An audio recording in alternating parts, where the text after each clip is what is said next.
Irmãos, nós vamos fechar hoje os nossos 5 votos. Esses votos aqui que nós tratamos, praticamente trata de caráter.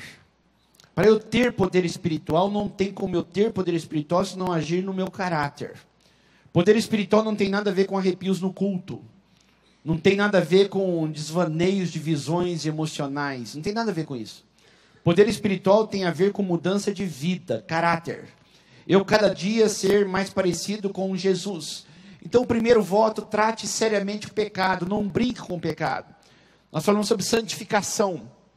Sobre o fator de eu levar Deus a sério na minha vida.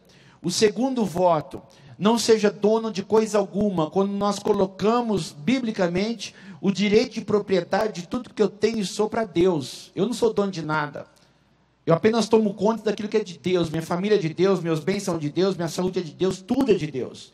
Eu simplesmente tomo conta das coisas que são dele. Nunca se vingue. Aí nós entramos já em relacionamentos. De nós liberarmos perdão. Não tem como ter poder espiritual se você viver numa raiz de amargura. Então eu não posso me vingar. Eu tenho que liberar perdão para aquelas pessoas que me ofenderam. Então isso para eu ter poder espiritual. A semana passada nós falamos sobre o falar. Os comentários que nós falamos acerca de outrem. Nunca passe adiante algo que prejudique alguém. Mesmo que seja verdade. Não passe adiante algo que vai prejudicar uma pessoa. Eu tenho que ter isso como voto na minha vida para poder espiritual. Agora, o quinto voto, é o que nós vamos tratar hoje para encerrarmos nossa campanha. Ele vai fechar todos os outros com chave de ouro, porque vai lidar especificamente sobre o meu caráter, na área de quem eu penso que eu sou e como eu me vejo. Nunca aceite qualquer glória. A ideia principal é trabalhar humildade e submissão. Sem isso, eu nunca vou ter nenhum poder espiritual na minha vida. O texto que nós vamos meditar hoje é 1 Coríntios capítulo 10. Se você quiser abrir tua Bíblia, 1 Coríntios 10. Se você estiver sem Bíblia, o texto será projetado aqui à frente.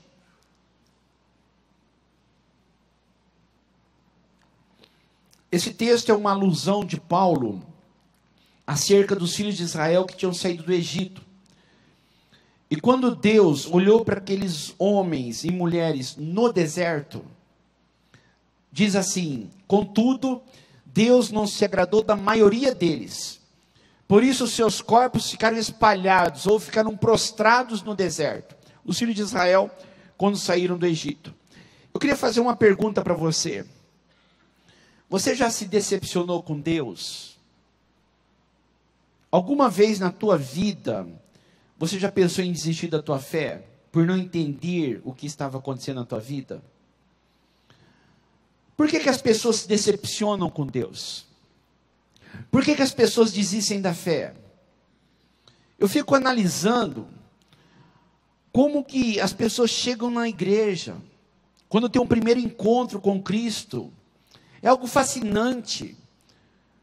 Você olha aquela vida ali, toda cheia de fervor espiritual, todo cheio de gratidão, dizendo: isto é o que eu precisava, é o que eu procurava e não achava, agora eu encontrei a razão da minha vida. Há uma empolgação pelo evangelho, uma empolgação pela igreja, tudo é lindo, os cânticos são maravilhosos, a pregação é incisiva, as coisas aqui na igreja, o cumprimento, o sorriso, enfim, tudo é motivo de fascinação. Agora, por que em alguns meses isso acaba? Por quê? Vão passar alguns anos e as pessoas até saem da igreja. Por quê? Aquilo que era o máximo, aquilo que era tudo, aquilo que era a razão da vida, aquilo que era uma mudança, um divisor de águas na eternidade. E as pessoas simplesmente abandonam. A maioria é porque ficam decepcionadas com Deus. A maioria tem algum problema de não entender as coisas que Deus faz. E por que isso acontece? Há algumas ideias falsas que precisam ser quebradas em minha vida. Porque há algumas ideias falsas que me fazem crer que eu sou o centro de tudo. que eu sou o centro da vida, que tudo gira em torno de mim. E quando eu faço esse voto, nunca aceite qualquer glória, está dizendo justamente isso: eu não sou o centro da vida. Mas só que a visão que muitas vezes eu tenho é achar que eu sou o centro de tudo, ou seja, eu busco a minha própria glória. Qual que é a máxima hoje da sociedade pós-contemporânea ou contemporânea moderna? Qual que é a máxima? Eu nasci para ser feliz.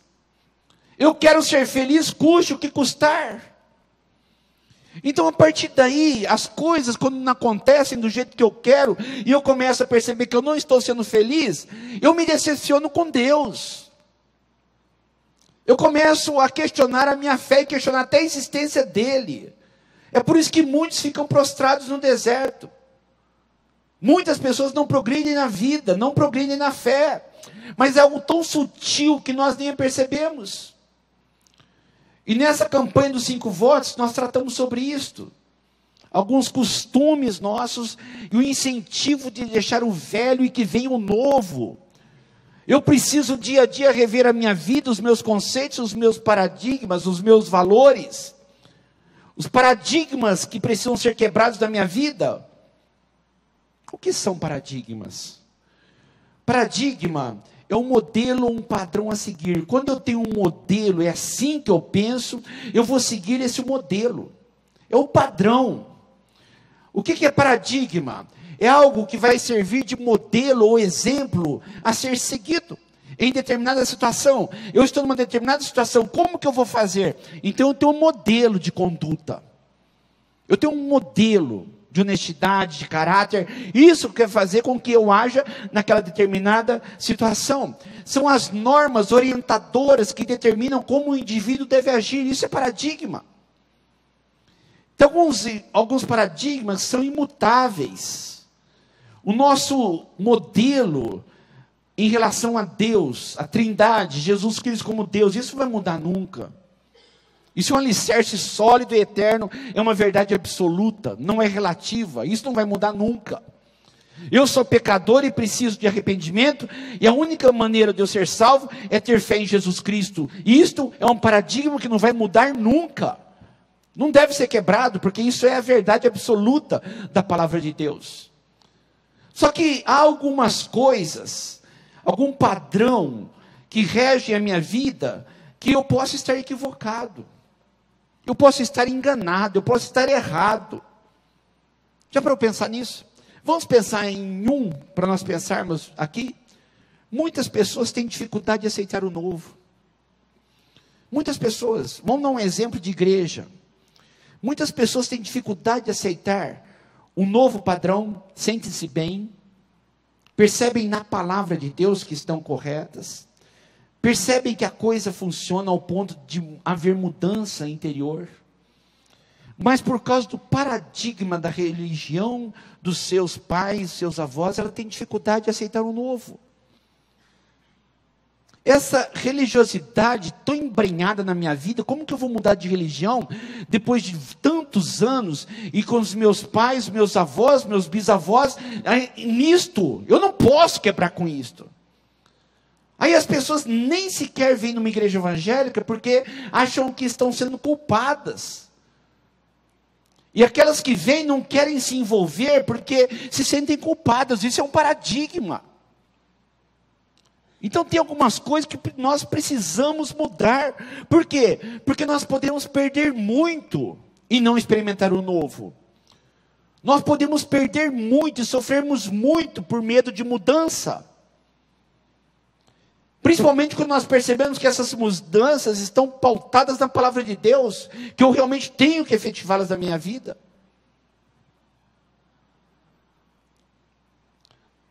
Nos anos 60, a Suíça era o maior fabricante de relógios, ao ponto de o suíço mais original do mundo, aquela coisa toda de know-how, aquela coisa toda de todo mundo querer um relógio suíço, aquela coisa toda de ser uma coisa de qualidade, todo mundo queria um relógio suíço. Aí um suíço inventou um relógio totalmente diferente do da época, chamado Quartzo. Esse relógio quartzo, ele era muito mais barato na fabricação do que o outro. E ele era muito mais eficiente porque não atrasava como o outro. E também ele não precisava da corda como o outro. Então esse suíço achou algo revolucionário. Eu inventei algo que pode mudar o mundo na indústria de relógios. E ele, com toda a empolgação, foi apresentar esse projeto para os fabricantes de relógios na Suíça. Agora, sabe que os donos das fábricas, os grandes executivos das fábricas falaram? Mas como? Como nós vamos tirar as catracas, as engrenagens do relógio? Isso é a vida, é a alma do relógio. Como nós vamos tirar o ato de dar corda nos relógios?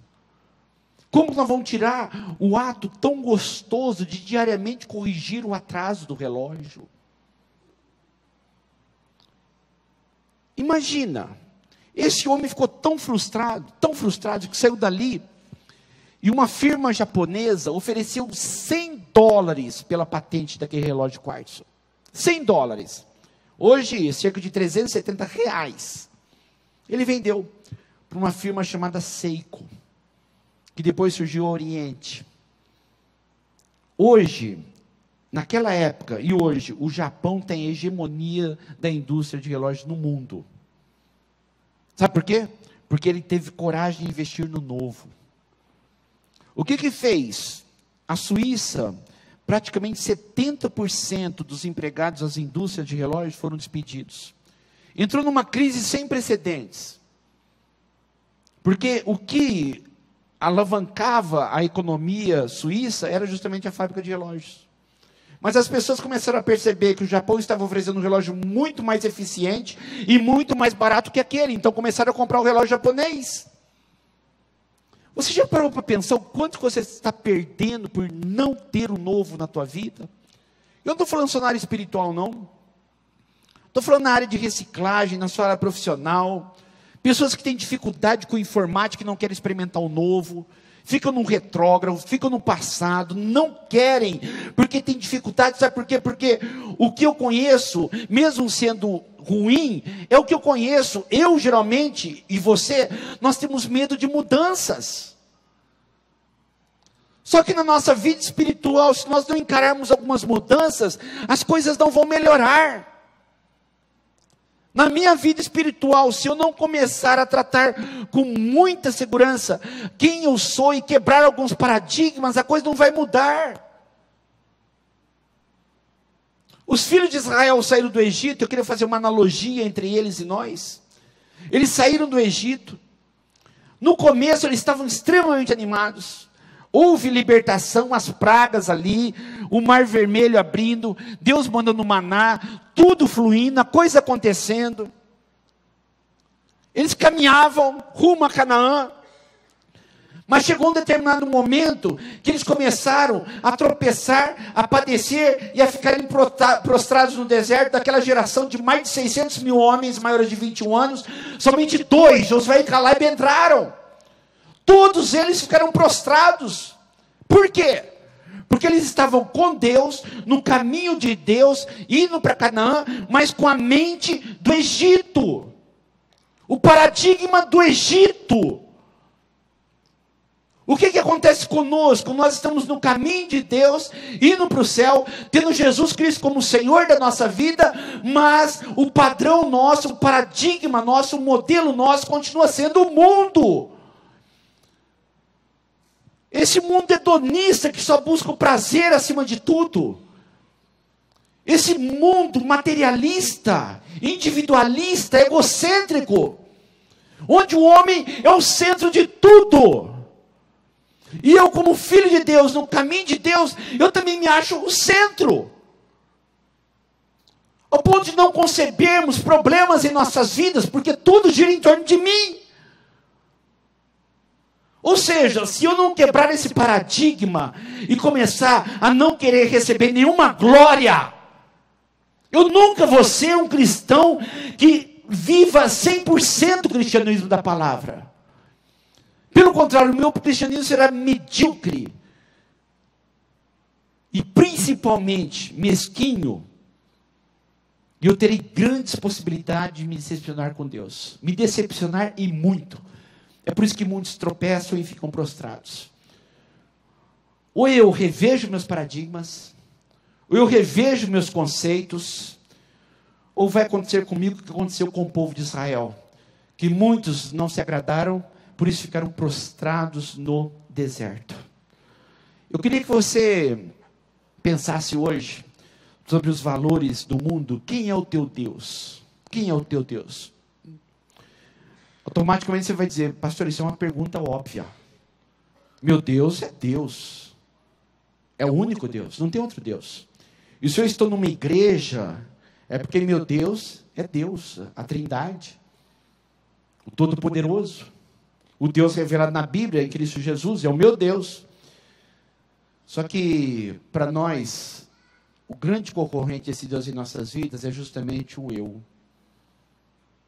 Nós substituímos esse Deus por esse aqui, onde nós, de uma forma extremamente sutil, nos vemos no centro da nossa vida, o eu. Querendo a glória, querendo a atenção e querendo que tudo gire em torno de nós. Na teoria não, mas na prática sim. Então eu queria que você percebesse a importância desse voto. Por que é tão difícil perseverar? Por que é tão difícil, por que é tão fácil tropeçar? Por que os filhos de Israel caíram? Eles ficaram prostrados no deserto.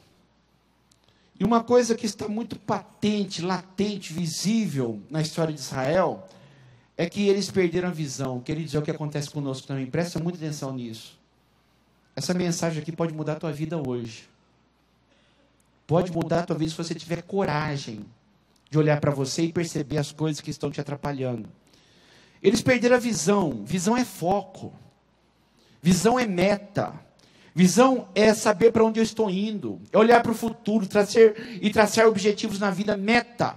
Os objetivos da minha vida. Agora, para eu ter uma visão assertiva, para eu ter uma visão correta de um plano de futuro, eu tenho que entender o propósito da minha vida. Eu tenho que entender o que eu estou fazendo aqui. Eu tenho que entender por que eu fui criado. E a resposta clara está na palavra de Deus, onde Deus diz que fez todas as coisas para a glória dele. Ou seja, ele tem que ser exaltado. O objetivo de toda a criação é a exaltação do Criador. Não é a minha felicidade, mas é a glória de Deus. Paulo diz em Romanos 11, porque dele, por ele e para ele são todas as coisas. A ele seja a glória para sempre. Dele, ele criou tudo. Ele é o dono, ele é o que tem posse sobre a criação. Ele é o dono da tua vida. Você existe por causa dele. Você não é dono da tua existência, mas Deus é. Porque dele, por ele, você vive por ele. Você acha que você tem saúde, inteligência, o teu trabalho, por quê? Por tua causa não é por ele. Você é totalmente dependente de Deus, porque você é um ser que precisa de oxigênio para viver, precisa de saúde. E nós somos tão frágeis, tão vulneráveis, que hoje as pessoas estão se curvando diante de um mosquito. Aedes aegypti. Estão se curvando diante de uma gripe. Pessoas morrendo de gripe. Em pleno século XXI, no auge da tecnologia, somos seres frágeis. Então nós vivemos por causa dele. Agora, se eu vivo por causa dele, por ele e para ele, a minha vida está centrada nele. Deus é o centro de tudo. É este o propósito de Deus na minha vida. Mas qual que é o grande problema? É justamente a visão da minha sociedade, a sociedade que eu vivo. O Egito. Essa visão humanista onde o homem é o centro de tudo. Então eu fico pensando, eu quero ser feliz? Não, eu tenho que querer a glória de Deus. Eu tenho que querer a exaltação de Deus. Muitos estão nessa condição, queridos. Por quê?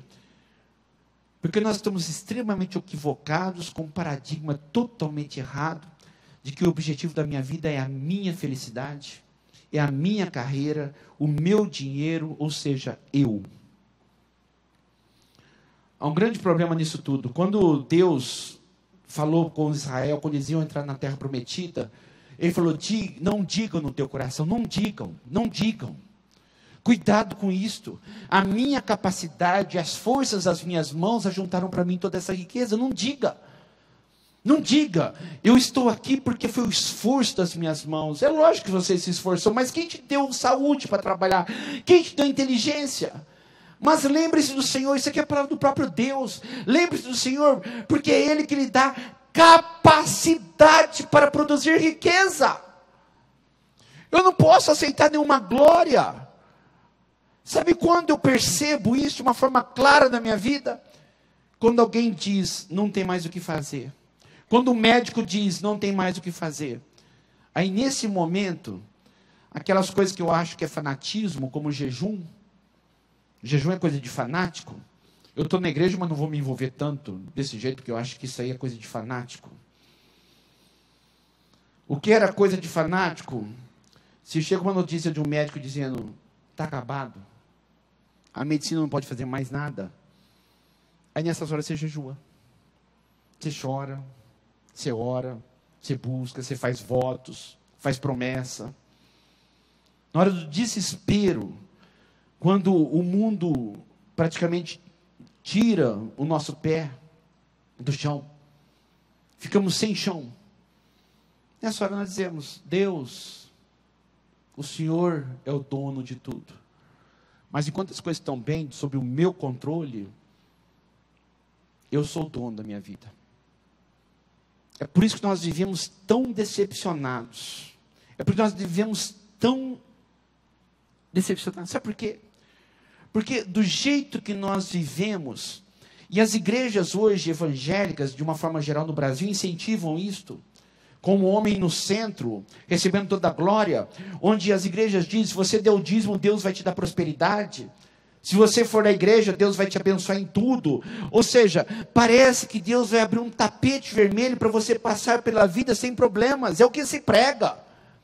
E as pessoas ficam muito decepcionadas, porque começam a perceber que na prática não é isto. Ela começa a perceber que os desertos existem. Nós não podemos pensar que fé, vida cristã, seria ausência de lutas. Não existe isso. E quando vier a escassez, e quando passarmos pelos desertos, como os filhos de Israel, eles não conceberam a ideia de que eu sou filho de Deus e estou sofrendo aqui. Por que o Senhor permite que eu passe por aqui? Já parou para pensar que Deus quer te ensinar alguma coisa, Deus quer mover o teu caráter, ou fazer alguma coisa que está longe da tua possibilidade de imaginar? É aí que entra a fé. Mas quando eu me acho o dono de tudo, o centro de tudo, eu não admito a ideia de passar por escassez. Eu sou filho de Deus. O Senhor tem que me abençoar. Ou seja, tudo gira em torno de mim. Tem pessoas que acham que se converteram a Cristo para Deus servi-los. Eu me converti a Jesus Cristo, agora Deus vai me dar uma vida tranquila. No primeiro deserto, se decepciona. Sabia que carro de crente quebra? Sabia que crente fica doente? Sabia que nós estamos num Brasil cheio de problemas financeiros e políticos e nós sofremos as consequências também? Ou você acha que o Brasil está do jeito que está e você está imune de tudo? Ou você não é cidadão brasileiro? Nós temos uma ideia louca de cristianismo. É por isso que nós nos decepcionamos tanto com Deus. O problema não está em Deus e nunca estará. Mas o problema está justamente na nossa visão, no nosso paradigma, que é a visão do mundo. Uma vez, Marta e Maria chegaram para Jesus e disseram, Senhor, Lázaro, teu amado, morreu, teu amigo morreu. Onde o Senhor estava? 4 dias já no túmulo. O que Jesus falou? Essa doença é para a glória de Deus. Às vezes as coisas acontecem não é para o meu conforto, mas para a glória de Deus. Eu não entendo nada. Mas se eu não for submisso a Deus, dizendo, o Senhor tem um plano e um propósito nisso que está acontecendo na minha vida. Mas eu me submeto. Porque quem é Deus é o Senhor, eu não. Nós somos extremamente prepotentes, queridos. Ou eu faço esse voto, ou eu vou dia a dia me frustrar com Deus. Porque eu nunca vou ter coragem de entregar minha vida naquele em quem eu não confio plenamente. Então, para eu pensar que isso pode ser a raiz dos teus problemas espirituais, emocionais e todos os outros. Eu queria fazer algumas perguntas para você pensar. Preste atenção nessas perguntas. A psicologia fala que a primeira palavra no momento é que vale. Então, eu vou fazer umas perguntas rápidas, você vai responder rápido na tua mente. Procure ser muito rápido, para dar dinamismo. Primeira pergunta, qual é o maior objetivo da tua vida? Pensa. Qual é o maior objetivo da tua vida? Segunda pergunta, para quem ou para o que você vive? Você vive para quem? Você vive para quê? Qual que é o fator motivacional para viver? O que te motiva a viver? O que te impulsiona a viver? O que te dá vontade de viver? O que te incentiva dia a dia a levantar da cama e lutar pela vida? E qual a tua perspectiva de futuro? O que você pensa para o futuro? Qual que é a ideia que você tem para o futuro? 99% das pessoas respondem, eu quero ser feliz. Qual que é o objetivo da sua vida? Eu quero ser feliz. Eu quero ser feliz. Eu quero ser feliz. Eu quero ser feliz. Eu queria que você abrisse o teu coração para essa palavra. Olha aqui para mim. E presta muita atenção nisso. Felicidade não se conquista. Como as pessoas pensam de forma equivocada. As pessoas correm atrás da felicidade, mas são extremamente infelizes. E se cansam.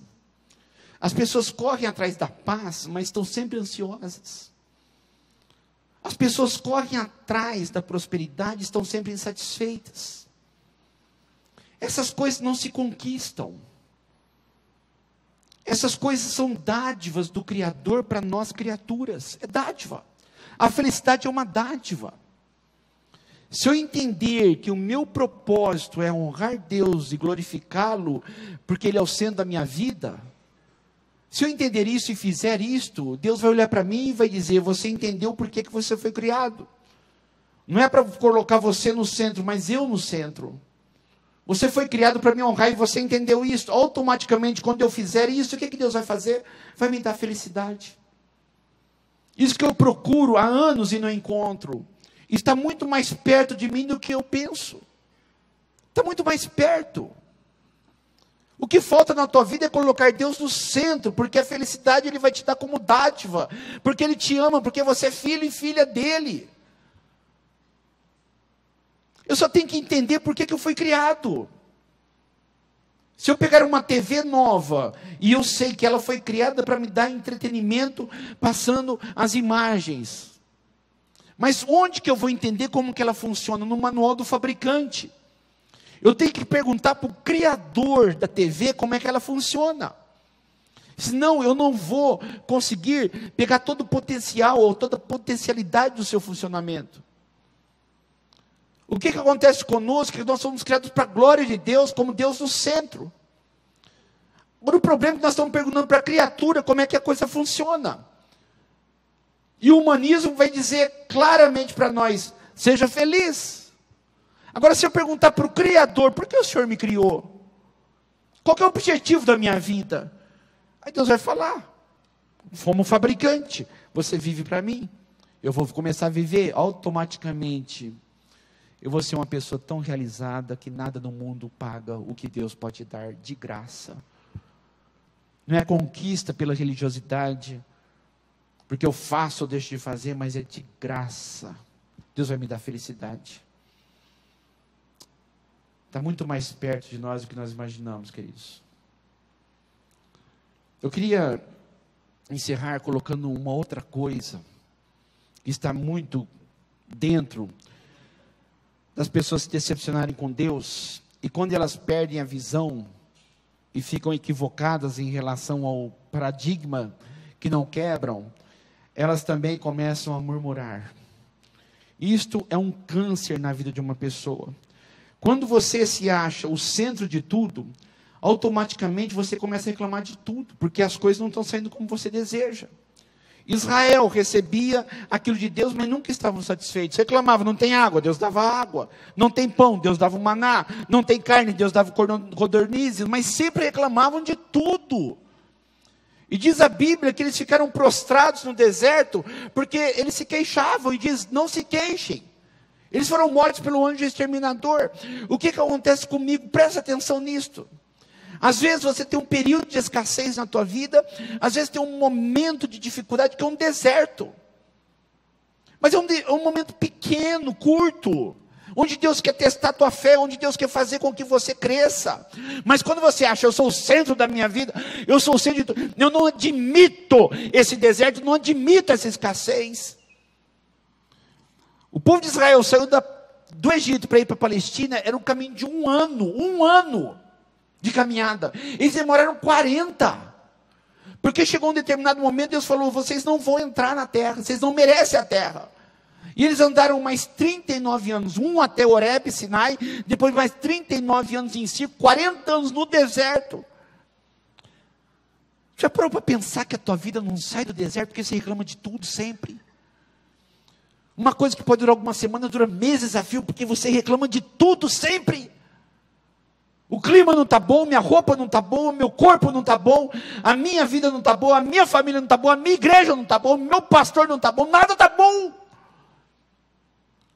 Para onde você quer ir? Eu preciso dizer para Deus, Deus Todo-Poderoso, tira isso de mim. É uma doença. É a síndrome da insatisfação crônica. Eu preciso fazer esse voto. Eu preciso jejuar. Eu preciso rever meus paradigmas. Eu preciso rever meus conceitos de vida. Eu preciso urgente dizer para Deus, Deus, muda a minha visão. Porque o dia que eu te colocar em primeiro lugar como sendo da minha vida, eu vou agradecer por tudo. Mesmo as coisas que eu não entendo. Que plano é esse, Pai? Eu não sei. Mas é para a tua glória. O que o Senhor quer com isso tudo? Eu não sei, mas eu agradeço, Pai, pelas dificuldades financeiras que eu tenho passado, pelos problemas de saúde que eu tenho tido. Eu sou teu filho, eu sei que o Senhor me ama. Eu não entendo nada, nada. Mas eu nunca vou duvidar da tua integridade e do teu caráter, nunca. Eu sou teu filho, e eu te amo. Jejue por isso. Quebre isto. E que Deus te abençoe em nome de Jesus.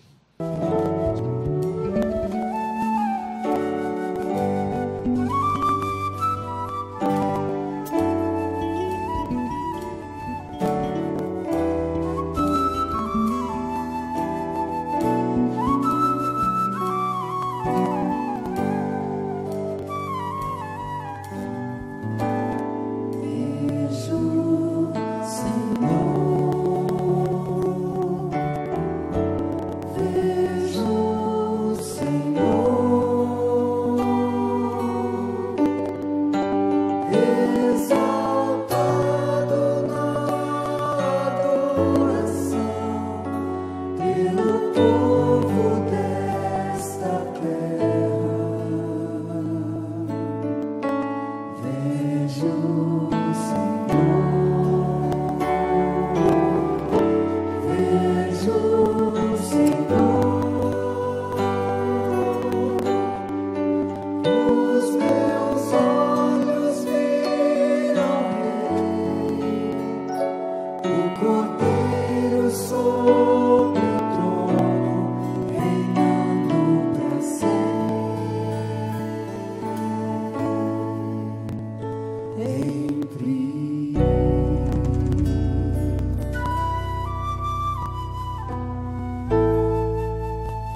Participe dos nossos cultos, domingo às 10 horas, às 18 horas e 20 horas. Quinta-feira, às 20 horas, na Avenida Sacadura Cabral, 1354, entre as ruas 32 e 34, no bairro Aeroporto. Nosso telefone, 17 3323 4766. Acesse www.segundaipb.com.br. Deus abençoe.